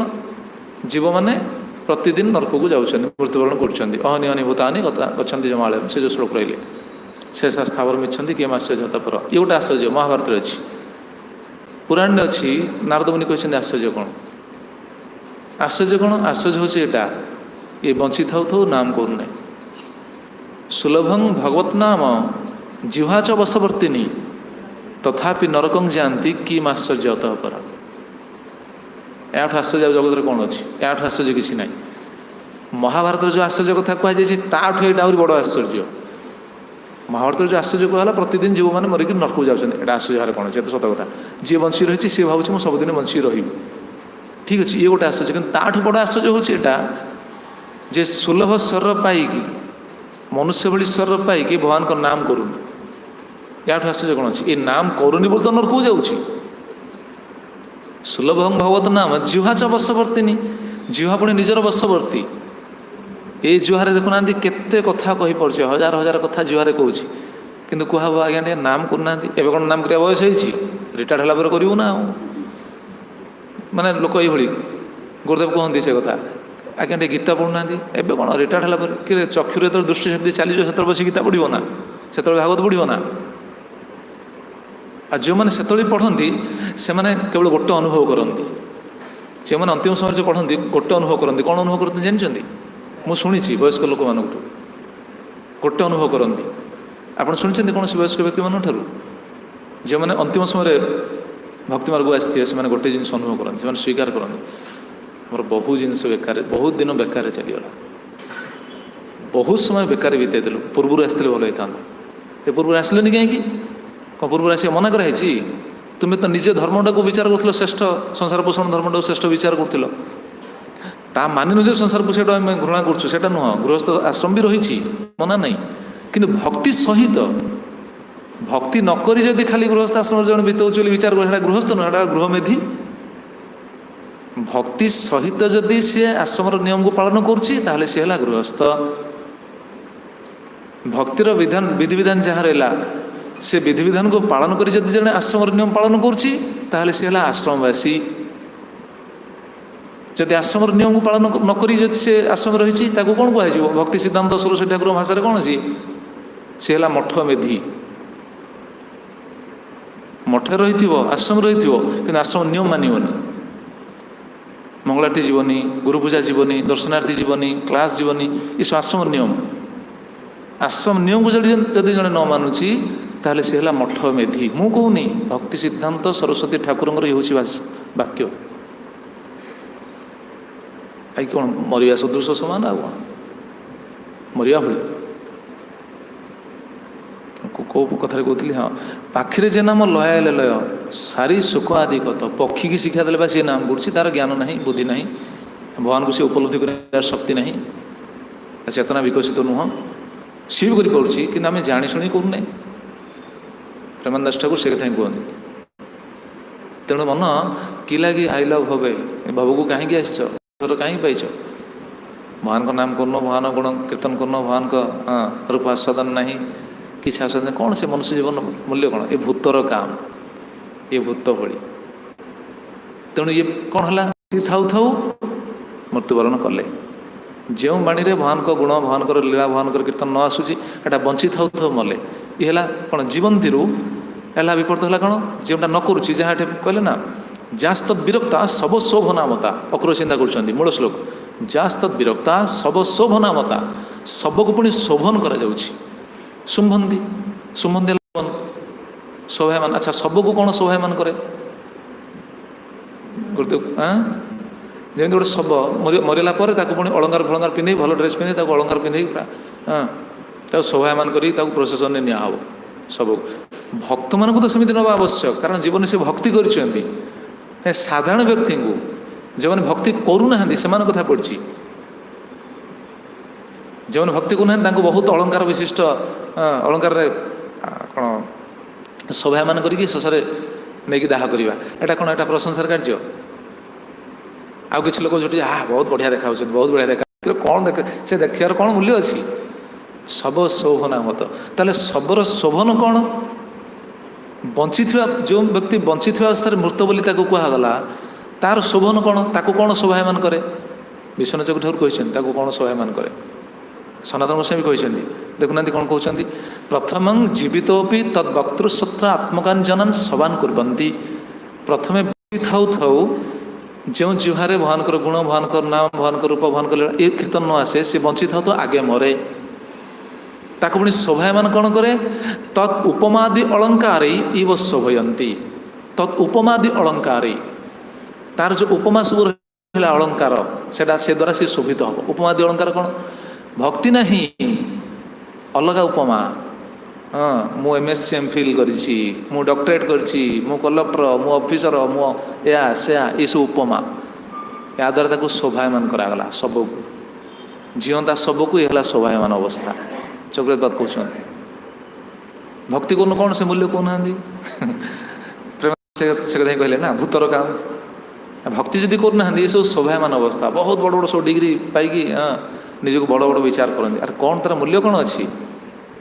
ଏ ଶବକୁ ଅଳଙ୍କାର ଦେଇକି ଶୋଭିତ କରିବା ଯାହା, ଭଗବାନଙ୍କର ଭଜନ ବିନା ଯେତେ ସବୁ କ'ଣ ଜଗତର ଯେଉଁ ଯୋଗ୍ୟତା, ଜଡ଼ ଯୋଗ୍ୟତା, ଏସବୁ ସେଭଳି ଶବକୁ ଶୋଭାୟମାନ କଲା ଭଳି। ଏବଂ ତାର ପରିଣତି କ'ଣ? ଶବଶୋଭନା ଶତାଂ ସନ୍ମତାଂ ଯତ୍ବତ୍। ଏଇଟାକୁ ଶବଶୋଭନା ବୋଲି ବିଚାର କରିଥାନ୍ତି କେଉଁମାନେ? ସଜ୍ଜନମାନେ। ବିଶ୍ୱନାଥ ଚକ୍ର ଠାକୁର ସେଟା କହୁଛନ୍ତି। ଏବଂ ଶେଷରେ ପରିଣତି କ'ଣ? ସେଭଳି ଏତେ ବଡ଼ ଶୋଭାୟମାନ ବ୍ୟକ୍ତି ଶେଷରେ କାଳ ତାକୁ ନେଇକି ନର୍କରେ ଫୋପାଡ଼ିବ। ଏଇଟା ହେଲା ପରିଣତି। ସେଥିପାଇଁ ଅକ୍ରୁର ଏଠି ଚିନ୍ତା କରୁଛନ୍ତି, ତାହେଲେ ଯେଉଁ ବ୍ୟକ୍ତି ଯେଉଁ ପ୍ରଭୁଙ୍କର ନାମକୁ କୀର୍ତ୍ତନ କଲେ, ବାଣୀରେ ଯାହାଙ୍କର ଗୁଣ କୀର୍ତ୍ତନ କରାଯିବ, ତା ବାଣୀ ପବିତ୍ର ହେଇଯାଉଛି। ସେ ମୂଳ ଶ୍ଲୋକରେ ଆମେ ସେ କଥା ଶୁଣିଲେ ନା, ଯସ୍ୟାଖିଳାମେ ବହଭି ସୁମଙ୍ଗଳୈ ବାଚାଭିମିଶ୍ରା ଗୁଣକର୍ମ ଜନ୍ମଭି ପ୍ରାଣନ୍ତି ଶୁମ୍ଭନ୍ତି ପୁନନ୍ତି ବୈ ଜଗତ୍ ଯାସ୍ତତ୍ ବିରକ୍ତା ଶବ ଶୋଭନାମତା। ଏ ଶ୍ଲୋକଟା କାହିଁକି ଚିନ୍ତା କରୁଛନ୍ତି ଅକ୍ରୁର? ନା, ଯାହାଙ୍କର ଗୁଣ, ଯାହାଙ୍କର ନାମ, ଯାହାଙ୍କର ଲୀଳାକୁ କୀର୍ତ୍ତନ ଯଦି ବଚନରେ ଯଦି ମିଶିଯାଏ, ଡାଇରେକ୍ଟ କୀର୍ତ୍ତନ କରିବା କଥା ତ ଛାଡ଼ି ଦିଅନ୍ତୁ, ଇଏ ଭଲ ପଏଣ୍ଟଟା ହେଲା, ଗୋଟେ କହିଛନ୍ତି ଏଇଟା। ବଚନରେ ଯଦି ଭଗବାନଙ୍କର ଗୁଣ ଯଦି ମିଶିଯାଏ, ବଚନରେ ଯଦି ଭଗବାନଙ୍କର ନାମ ମିଶିଯାଏ, ଏଇଟା କହିଲେ ନା ବିମିଶ୍ରା, ବାଚ ବିମିଶ୍ରା ଗୁଣକର୍ମ ଜନ୍ମ ବି। ବଚନରେ ଯଦି ମିଶିଯାଏ ତାହେଲେ ତାକୁ ପବିତ୍ର କରେ। ଆଉ ଯେ ଡାଇରେକ୍ଟ ବଚନ କରେ ବା କ'ଣ ଡାଇରେକ୍ଟ ଗୁଣଗାନ କରେ, ଡାଇରେକ୍ଟ ଭଗବାନଙ୍କର ନାମ କୀର୍ତ୍ତନ କରେ, ତା କଥା କ'ଣ କୁହାଯିବ? ତା କଥା କୁହାଯାଇ ପାରିବନି। ତ ଯାହାଙ୍କର ଗୁଣ କୀର୍ତ୍ତନ ଯଦି ବାକ୍ୟରେ ମିଶି ଯାଉଛି, ସେ କ'ଣ ହେଉଛି? ପ୍ରାଣନ୍ତି ଶୁମ୍ଭନ୍ତି ପୁନନ୍ତି ବୈ ଜଗତ୍। ତାହେଲେ ମୁଁ ସେଇଭଳି ସାକ୍ଷାତ ପ୍ରଭୁଙ୍କୁ ଦର୍ଶନ କରିବି। ଅକ୍ରୁରଙ୍କର ଏଇ ବିଚାର, ଏଇ ମନୋଭାବ।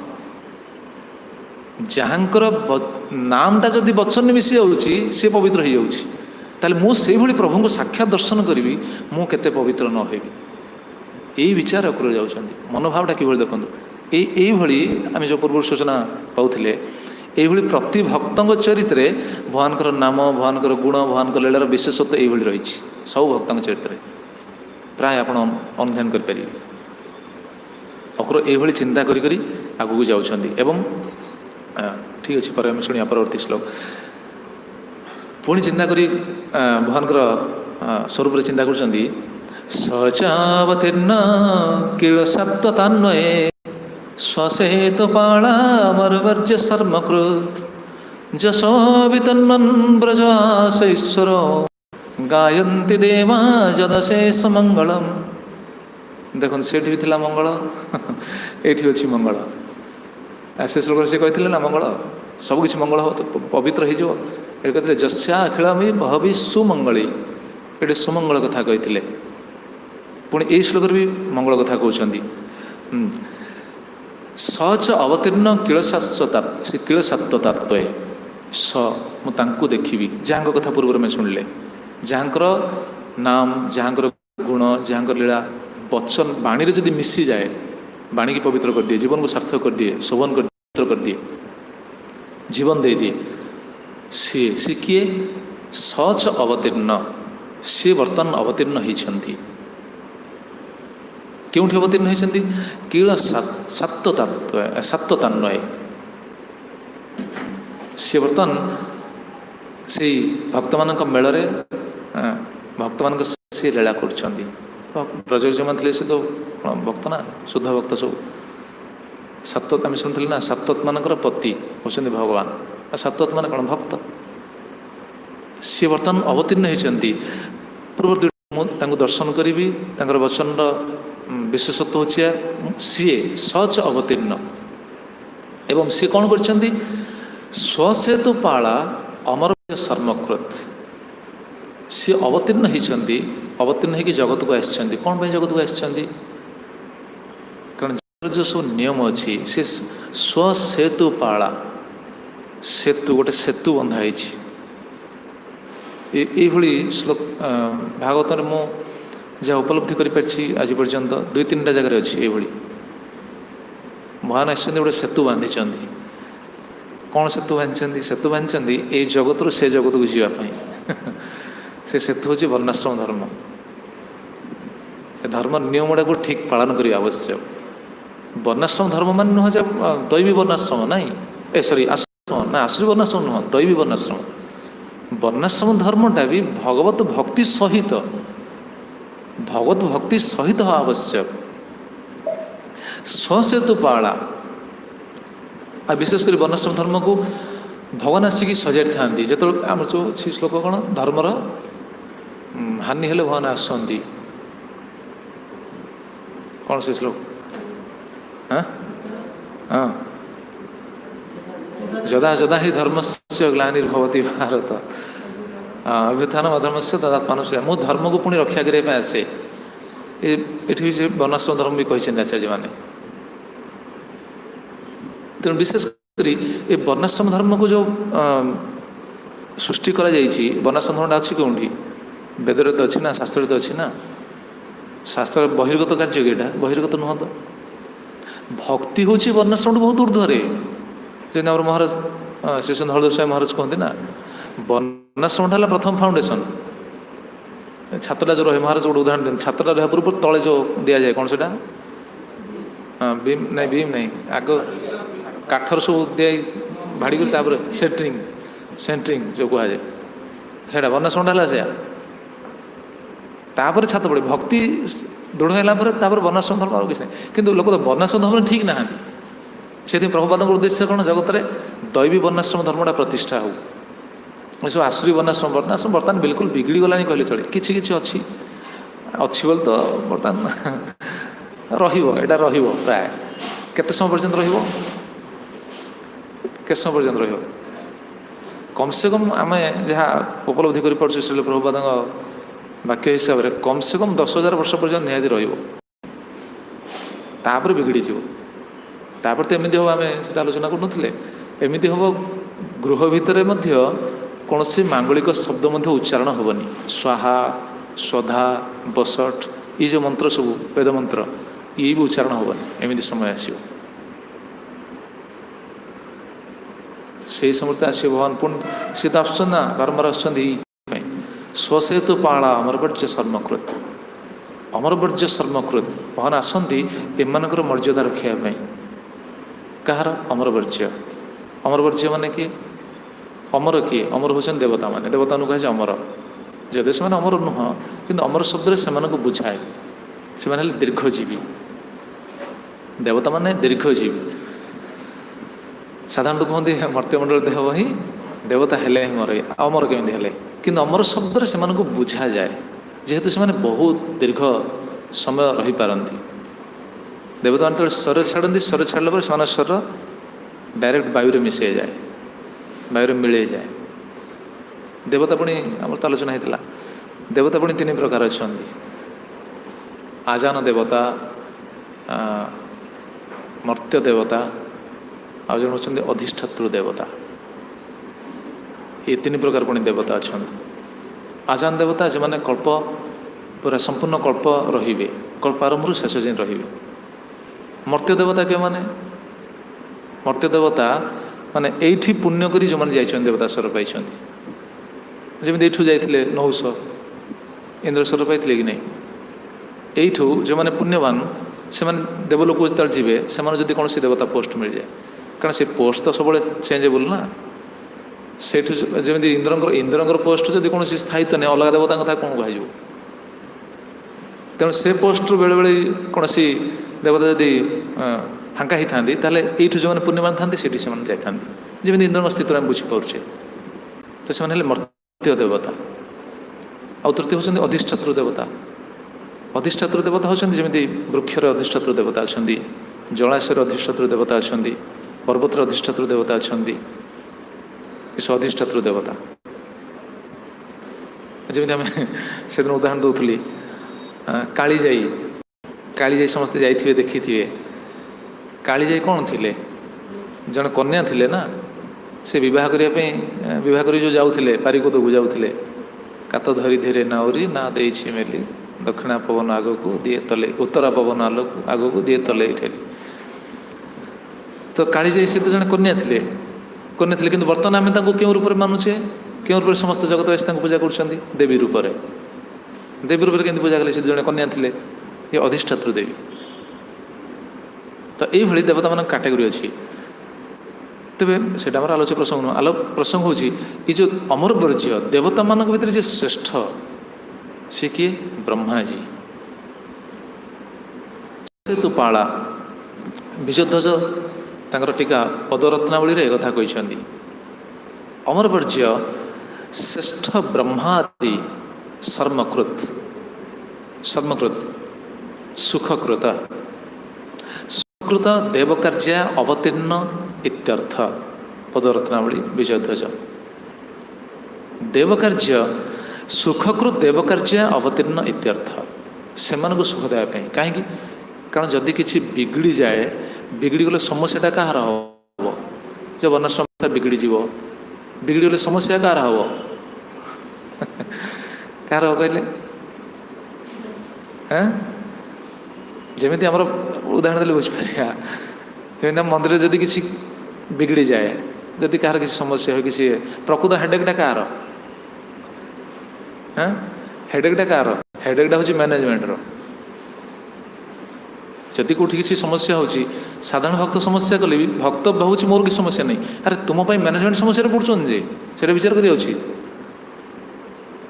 तेणु ब्रह्मांडर जोठी किसी बिगड़ी जाए समस्याटा हुए कहार समस्यार सम्मुखीन होती मैनेजमेंट मैनेजमेंट किए रही ब्रह्माजी रही दायित्व आम से नहीं सब अनुष्ठान से ना अनुष्ठान जब किसी कौटी बिगड़ी जाइए बेसी दायित्वटा कहार मैनेजमेंटर ना मैनेजमेंट समस्या पड़े समस्त मैनेजमेंट सहयोग करने आवश्यक प्रभुपाद आम सिस्टम कर मैनेजमेंट समस्त सहयोग कर नचेत टेंशन बढ़ी जाए ये सेमती ब्रह्माजी टेंशन बढ़ी जाए कहीं देखुना सब देवता माने ब्रह्मा सब देवता मान को नहीं भगवान पाखे नवेदन करती प्रभु आप आसतु आसतु कहीं डाकती कारण ये समस्या हो जाकर मर्यादा को रखापी अक्रूर से चिंता कर स्वसेतु पाला अमरवर्ज्य शर्मकृत ये जो अमरवर्ज्य सर्मकृत यही शब्द को विजयध्वज टीकार कहते ब्रह्मादि देवता मानकर मर्यादा को रखापी सम्मान देवाई मर्यादा रखापी भगवान आसती कारण नियम गुड़ाक नियम सब दिखाई ना तुम ये नियम सृष्टि कर जदि किसी बिगड़ी जाए से समस्या सम्मुखीन हे से डाकती किए ये कहते जस वितन्नन प्रजाश्वर गायंती देवा जदशेष मंगल सहज अवतीर्ण केळ सत्वतान्वय भगवान भी आसती प्राय ब्रह्माजी डाकती भगवान आसती देवता मैंने डाकती आम शुणीचे किंतु प्रकृत में ब्रह्माजी प्राय डाकी था बहुत श्लोक अच्छी से भली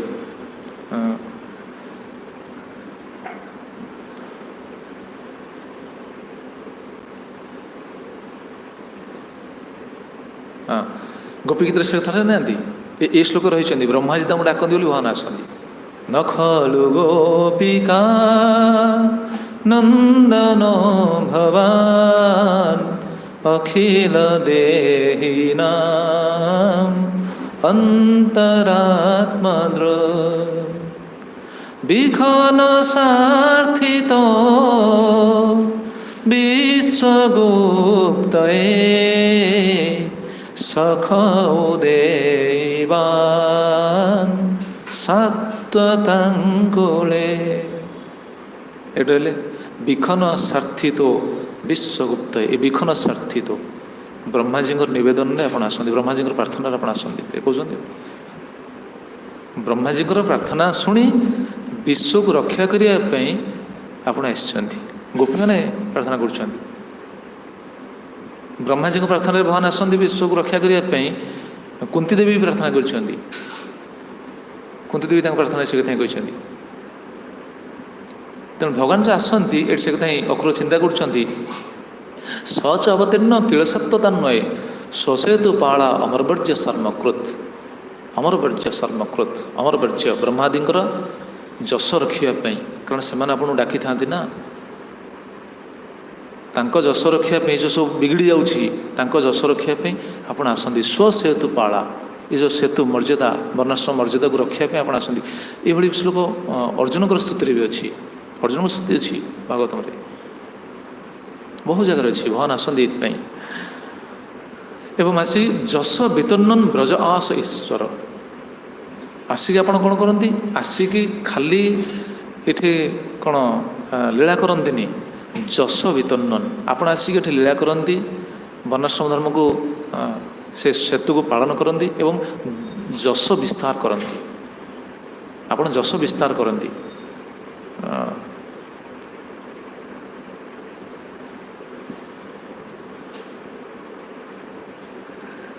जस वितन्नन विस्तारन ब्रजयव आस्ते आप विभिन्न लीला मध्य गुरुदेव से कहते भगवान जो जस विस्तार कर भगवान जो लीला करदी से लीला कर न था आम भगवान कौन कीर्तन करते क्यों जसटा भगवान कीर्तन करते कहले भगवान जदि परमात्मा आप कौन लीला कीर्तन करेंगे कहले जो मैंने परमात्मा को ध्यान कर कौन जस अच्छी जो ब्रह्म ध्यान कर कौन जस कीर्तन करेंगे कहना भगवान जो तीनटा प्रतीति रहिले ब्रह्म परमात्मा भगवान इति शब्दते ब्रह्मर कौन जस जन विस्तार कर कौन कीर्तन करूँ कहतु कौन चिंतन कर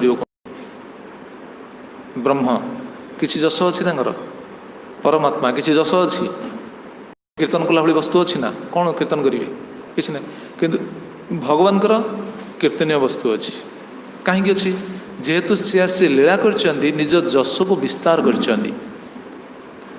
निज जस को से विस्तार कर भक्त मान जगतवासी गोटे कौन सेतु बांधी देते से जस कीर्तन करी जस श्रवण करी से सेतु माध्यम से भगवान को धाम को जापर अक्रूर से चिंता कर समय है ये श्लोक पुणी आसंता कल शुणा ये श्लोक कथा विश्राम देवा समय है सहज अवतीर्ण कील सत्वतान्वय स्वसेतु पाला अमरवर्ज्य सर्मकृत जस वितन्नन ब्रज आस ईश्वर गायंती देवा जद अशेष मंगलम ये पुणी कहते गायंती देवा देवता मैंने गान करते आप नाम अशेष मंगलम देवता मैंने सबु समय भगवान गुण भगवान लीला गान करती। आप देखुना भगवान श्रीकृष्ण जिते लीला आप देखिए प्रति लीला देवता मैंने आसवे पुष्पवृष्टि करेंगे प्राय देवता ने आसी दर्शन करेंगे प्राय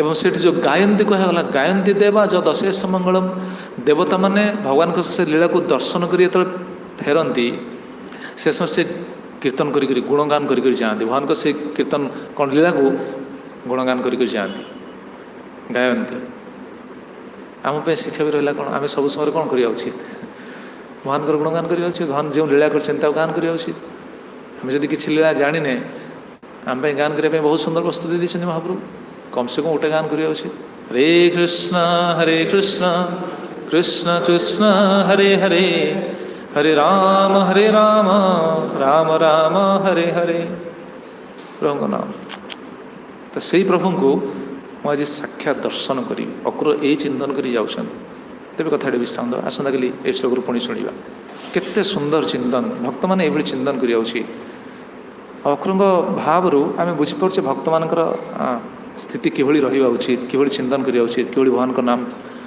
कीर्तन करवा उचित किभली भगवान को गुण कीर्तन करवा उचित अक्र भाव जिनस आम शिक्षा प्राप्त हो पारे तो बहुत बहुत धन्यवाद आपने कृपा करी मुझे कारण बहुत भूल भी रोचे तरतर ही कही त्रुटि कौन रोचे मुझे गलापर जानीपे ये त्रुटि रही है कारण गलापर शुणे रेकर्डिंग जेहतु मुझे शुणे तेणु जो मैंने शुणुंट जो मैंने ऑनलाइन भी शुणुंट से भी मत क्षमा करेंगे कारण आम नुआ नुआ कथा कहूँ जाणीनु कि आपने आशीर्वाद जहाँ करेंगे आप कृपार साधुगुरु कृपा जहाँ किसी कहवाई चेष्टा करुँ जय ग्रंथराज श्रीमद् भागवतम की जय प्रभु श्री श्री जगन्नाथ बलदेव सुभद्रा महारानी की शील प्रभुपाद जी महाराज की पतित पावन शील गुरुदेव की जय अनंत कोटि वैष्णव वृंद की संवेद गौर भक्त वृंद की निदाय गौर प्रेमानंदे हरि हरि बोल शील प्रभुपाद शील गुरुदेव की।